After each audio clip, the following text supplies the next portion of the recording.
এদিকে সিলেট সফরের অংশ হিসেবে নারায়ণগঞ্জের ২৫০০-এ পাঁচরুখী বেগম আনোয়ারা ডিগ্রি কলেজ মাঠে সমাবেশে যোগ দেওয়ার কথা রয়েছে বিএনপি চেয়ারম্যান তারেক রহমানের।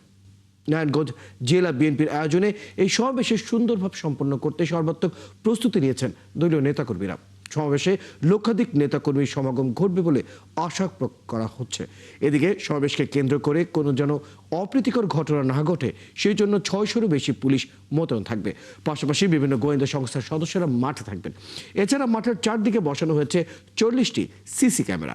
বিএনপি নেতারা বলছেন, সমাবেশ থেকে নির্বাচনকে সামনে রেখে যে দিক নির্দেশনা আসবে সেই অনুযায়ী প্রচার চালিয়ে যাবেন তারা।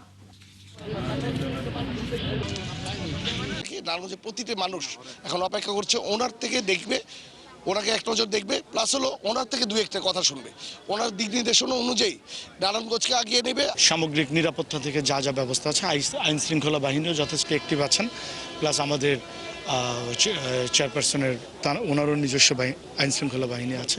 সব কিছু মিলিয়ে আমরা সামগ্রিকভাবে প্রপার ব্যবস্থাই নেওয়া হচ্ছে।